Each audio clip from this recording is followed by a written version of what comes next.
All right. So in this video for today, I'm gonna have a 30-minute speaking. But first, let me just open the actually enable the devices and like the adapters. Just turn off that for the OBS Studio can record my screen, and then I'm gonna go to I'm gonna use this one as a start for going to my own YouTube channel. I think it's not a good idea. I'm gonna go here, then go to my original channel. It's gonna be over here. Um,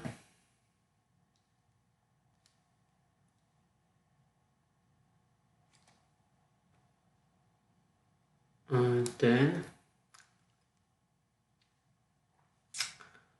actually I'm gonna go to my own channel.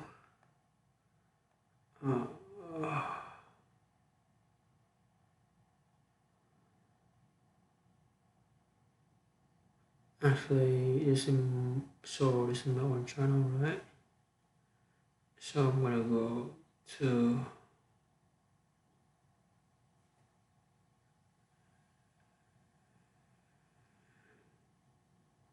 actually just gonna go to YouTube Studio, and then I'm gonna put some video, publish some video on it.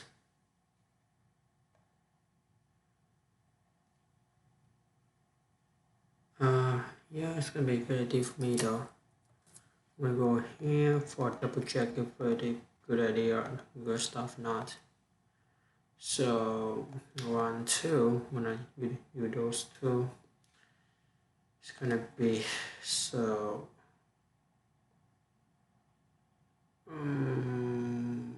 6, 7, 8.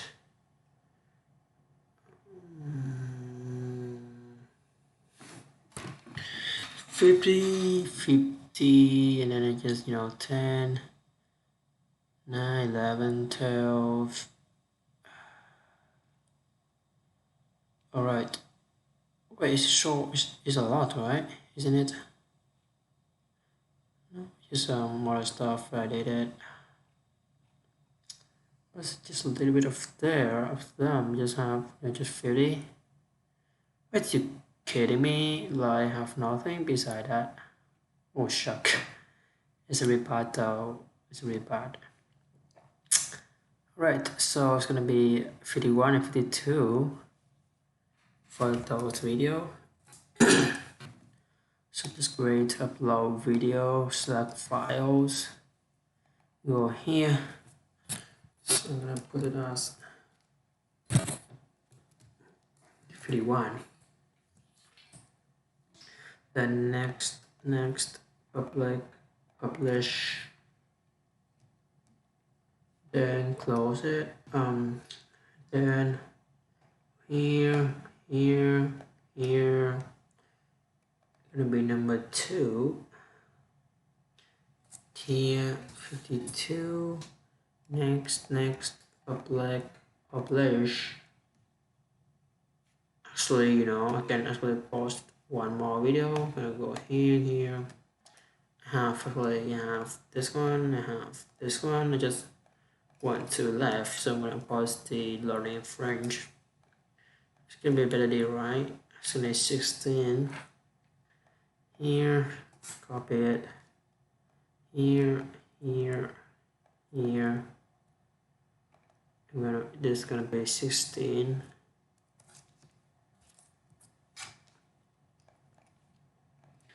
That's pretty good. Okay, so now I'm gonna go to the Google Meet for opening the meeting with which I can use the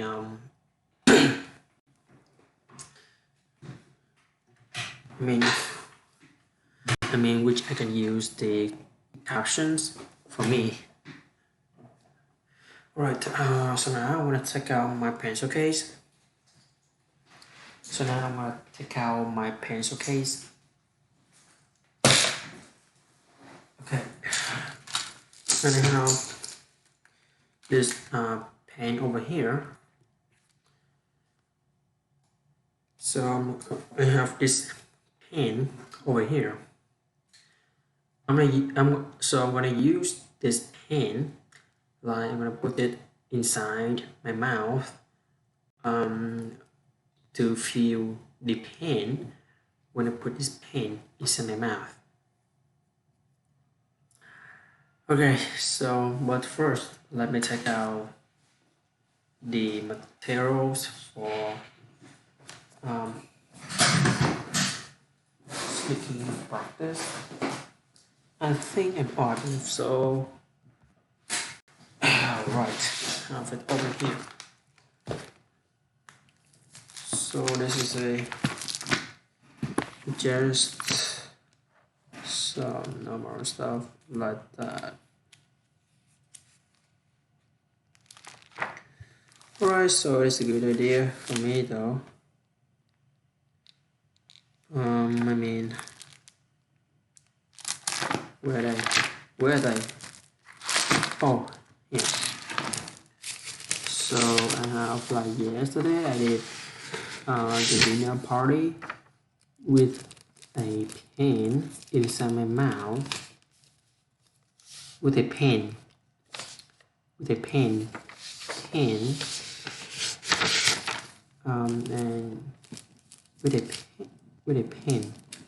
And with a pen inside my mouth, and actually I can feel the pain a lot. So now I'm gonna try this without using the pen. Without using the pen.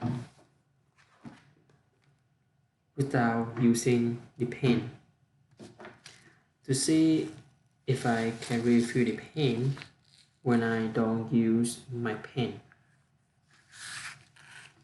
The pain when I don't use my pen.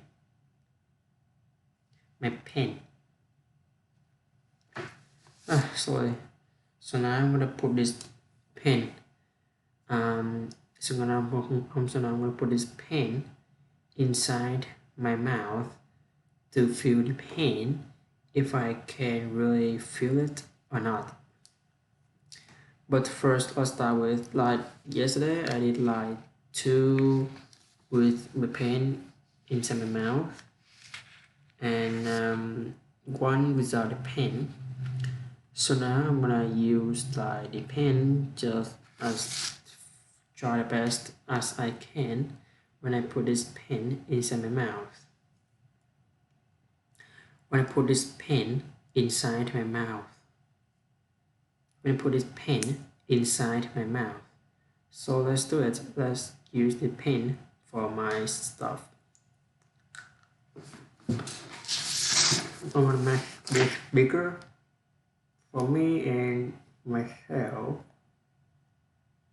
Okay, better. Oh no! I can use that. It should be like. Oh right. No! It's not like that. Let me this one. On here.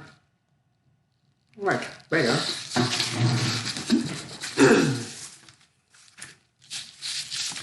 So the first one is gonna be this challenge couple. There was once a young man who was said to be the most stubborn person in town, and a young woman who was said to be the most stubborn woman in town. And of course, they somehow managed to fall in love and get married. After the wedding ceremony, they had a big party in their house, which lasted all day. Eventually, all the friends and relatives could eat no more, and one by one, they all went home. The bride and groom collapsed from exhaustion, and the boy sat down onto a big, comfortable chair and started to relax.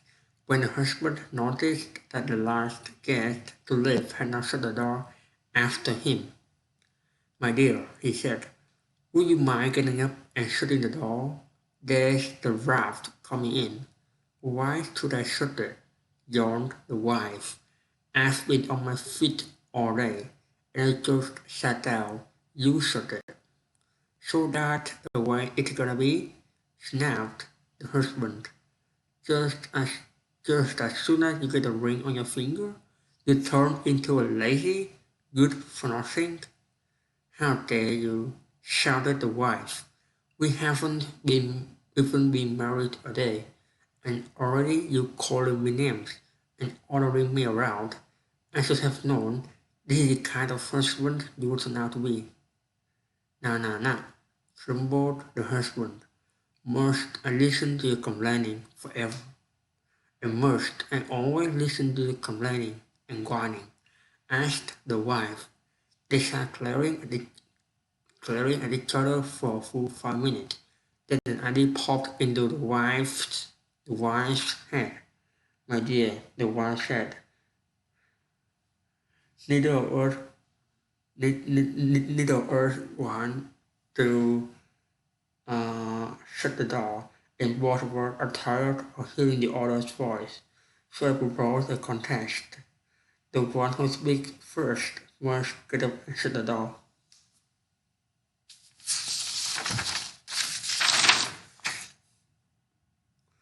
"It's the best idea I've heard all day," replied the husband.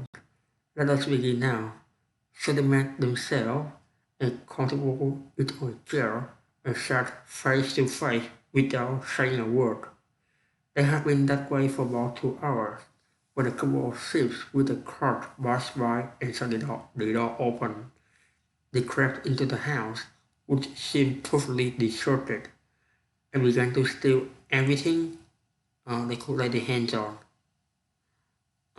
They took tables and chairs, pulled paintings of the wall, of the walls, of the walls, of the walls, of the walls, of the walls, and they pulled, they pulled,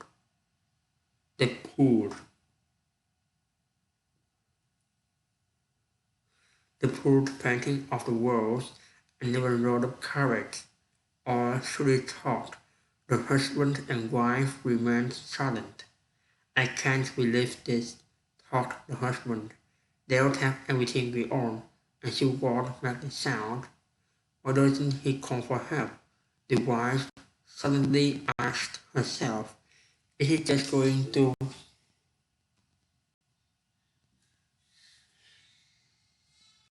sit there? Is he just going to sit there? Mm, they got all they want. Eventually, the strips noticed the silent, motionless couple and mistaking them for white figures, stripped them for their jewelry, watches, wallets, and cell phones.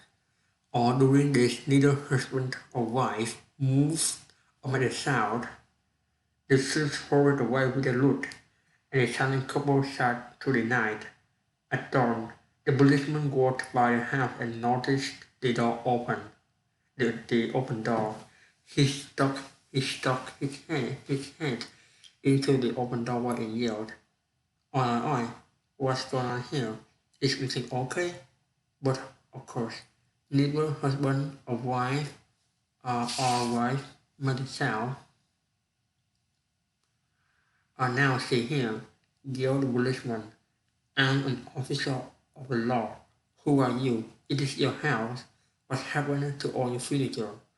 And still getting no response from the silent couple, the policeman raised his hand to box the man's ear. "Don't you dare!" shrieked the wife, jumping to her feet. "That's my new husband, and if you lay a finger on him, you'll have me to answer to."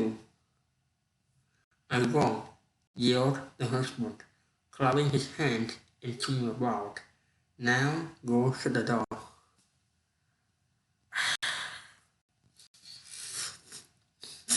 I have to keep it very clear when I talk and I just not speak out.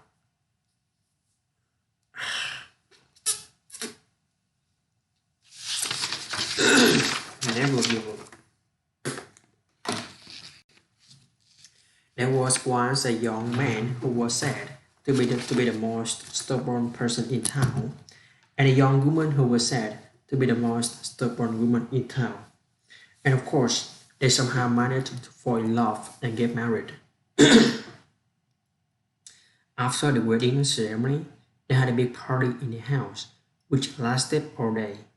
Eventually, all the friends and relatives could eat no more, and one by one, they all went home.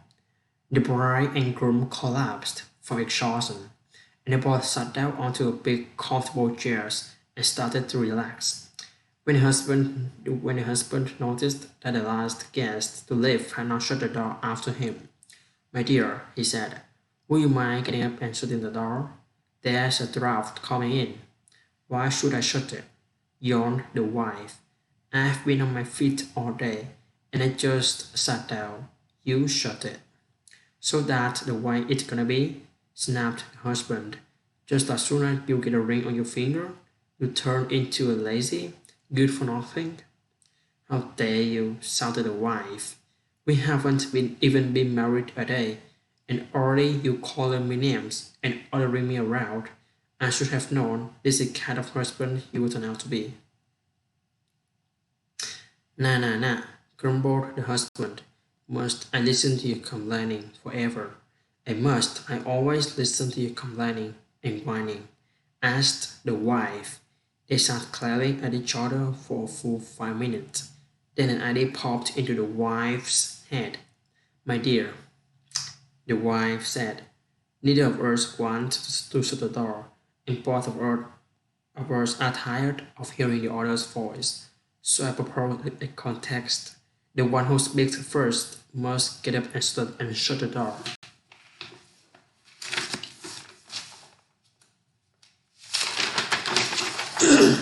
"It's the best idea I've heard all day." "It's the best, it's the best idea I've heard all day," replied the husband. "Let us begin now." So they made themselves comfortable each on a chair and sat face to face without saying a word. They had been that way for about 2 hours when a couple of thieves with a cart passed by and saw the door open. They crept into the house, which seemed perfectly deserted, and began to steal everything they could lay their hands on. They took tables and chairs, pulled painting off the walls, and even rolled up carpets. All through this thought, neither husband, um, the husband and wife remained silent.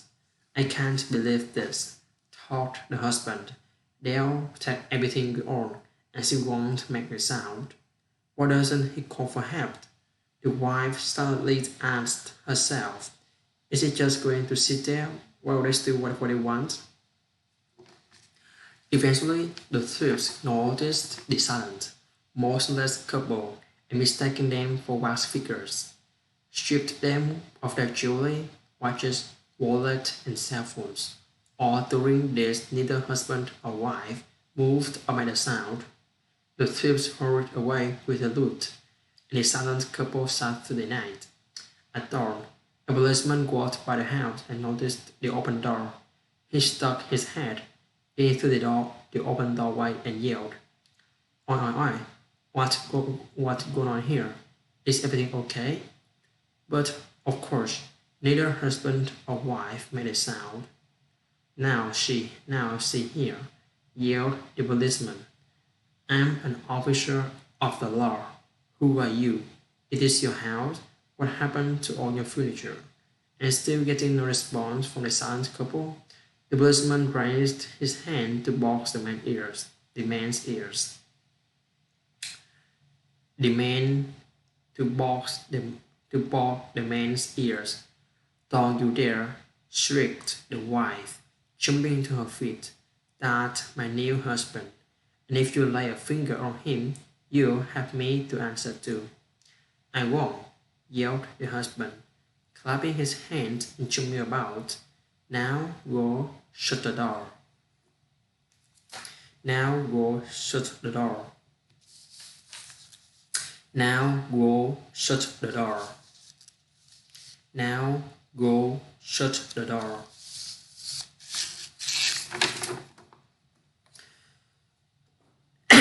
So this is the dinner party. I'm gonna put this pen inside my mouth. So I'm gonna put this pen inside my mouth. So I'm gonna put this pen inside my mouth. So I'm gonna put this pen inside my mouth.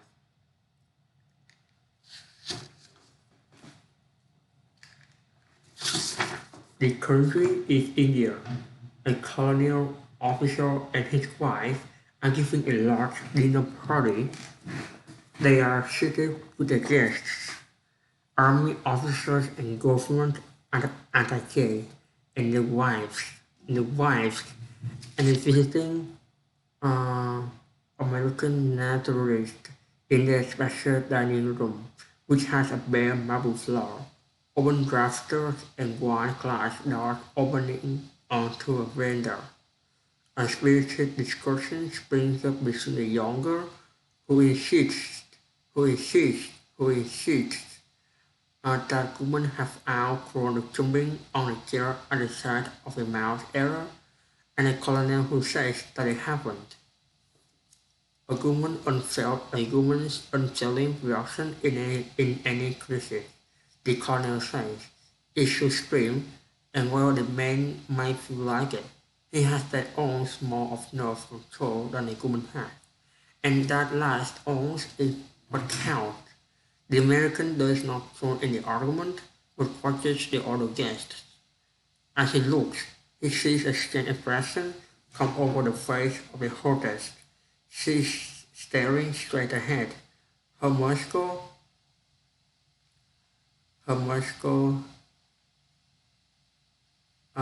contracting slightly with a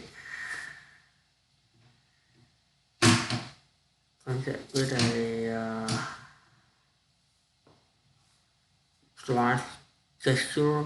She summons the native boy standing behind her chair and whispers to him. The boy's eyes widen. He quickly leaves the room.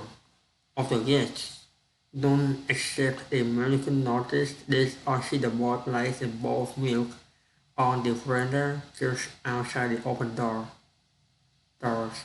The American comes to with a start. In India, milk in a bowl means only one thing: wait for a snack. He realized there must be a cobra, a cobra, a cobra, a cobra, a cobra, a cobra, a cobra, a cobra, a cobra, a cobra. There must be a cobra in the room. He looks up at the rafters, the likeliest place, but they are bare. Three corners of the room are empty, and in the first, the servants are waiting to serve the next course. There's only one place left, under the table. His first impulse is to jump back and warn the others, but he knows his commotion would frighten the cobra into striking. He speaks quickly, the tone of his voice so arresting that it sobers everyone. I want to know just what control everyone at this table has. I will count to 300. That's 5 minutes, and not one of you is to move Moscow. Those who move will forfeit 50 rupees. Ready? The 20 people sit like stock images while he counts. He is saying 280 when out of the corner of his eye he sees the cobra emerge, emerge and make for the bowl of milk. Screams ring out as he jumps to slam the veranda doors safely shut. You were right, Colonel, the host exclaims. A man just shown us an example of perfect control. Just a minute, the American said, turning to his hostess. Miss Venus, how do you know that Cobra was in the room? That Cobra. How do you know that Cobra was in the room? Uh, a faint smile lights up the woman's face as she replies, because it was flowing across my foot. It's pretty terrible, but I have to do it. It's weird. Weird. Terrible. But I have to do that. The country is India. A colonial officer and his wife are giving a large dinner party. They are seated with their guests, army officers and government attaches, and their wives, and a visiting American naturalist in their spacious dining room, which has a bare marble floor, open rafters, and white glass doors opening onto a veranda. A spirited discussion springs up between a younger who insists that women have outgrown the jumping on a chair at the sight of a mouse era, and a colonel who says that they haven't. A woman's unfailing reaction in any crisis, the colonel says, is to scream, and while a man might feel like it, he has at once more of nerve control than a woman has, and that last ounce is what counts. The American does not join in the argument, but watch the other guests. As he looks, he sees a strange expression come over the face of the hostess. She is staring straight ahead, her muscle contracting slightly. With a slight gesture, she suborns the native boy standing behind her chair and whispers to him. The boy's eyes widen. He quickly leaves the room. Of the guests, none except the American notice this or see the boy place a bowl of milk on a veranda just outside the open doors. The American comes to with a start. In India, milk in a bowl means only one thing: bed for a snack. He realized there must be a cobra in the room. He looks up at the drafter. There must be a cobra in the room. He looks up at the drafters. Um,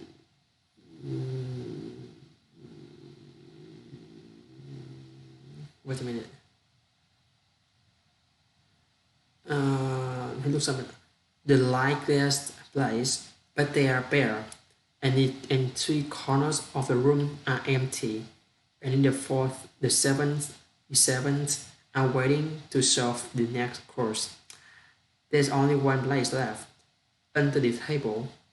His first impulse is to jump back and warn the others, but he knows the commotion would frighten the cobra into striking. He speaks quickly, the tone of his voice so arresting that it sobers everyone. I want to know just what control everyone at this table has. I will count to 300. That's 5 minutes. And not one of you is to move muscle. Those who move will forfeit 50 rupees. Ready? The 20 people sit like stone images while he counts. He's saying 280. When out of the corner of his eyes, of his eye, he sees a cobra emerge and make for the bowl of milk, screaming out as he jumps to slam the veranda doors safely shut. You were right, Colonel, the host exclaims. A man has just shown us an example of perfect control. Just a minute, the American says, turning to his hostess. Miss Queens, how do you know that cobra was in the room? A faint smile lights up a woman's face as she replies, because it was crawling across my foot.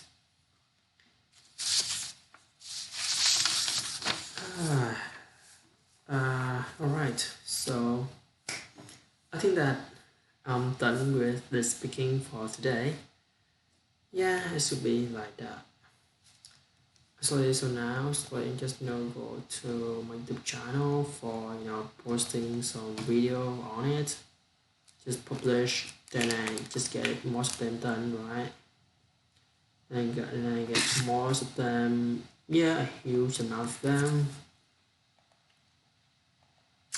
Relax OS video. I have this one, and this one, just 3 of them done, right? I'm not really sure if it done or not. Yeah, it did. For the French, this one done actually. For here it's gonna be like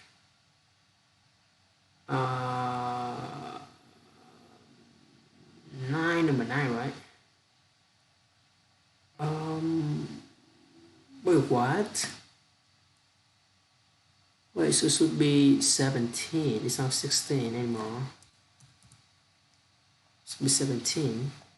Well, you can see over here, like, so 13, so it's gonna be like 11, 9, 10, 11, 12, 13, 14, 15, 16, 17 here, right? It's gonna be a best idea for the if I don't have anything to do with it. Alright, so it's gonna be a good idea, right? So I just get them done, just publish one more. French, it's gonna be 9. It's gonna be number 9. I'm gonna go here, I'm gonna go here, I'm gonna go here, publish it, and then just like this, number 9. Next, publish. Oh yeah, then I'm done. Sure, why not? Alright, so now I'm gonna go downstairs to have something probably relaxing.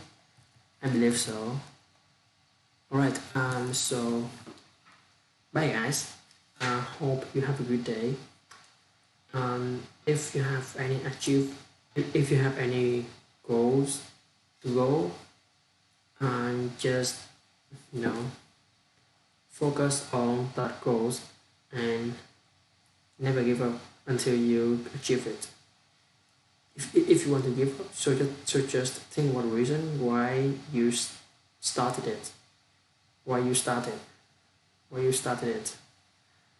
Then you find the motivation, and if you cannot find the reason, so just when you want to give up, just use the anger for the people who said that you cannot achieve that, you cannot do that. Just use the anger when you feel over them. Use it as a materials to fueling to your machine brain to make you work more productive for your stuff. Alright, bye guys, have a good day. This one here, turn it off.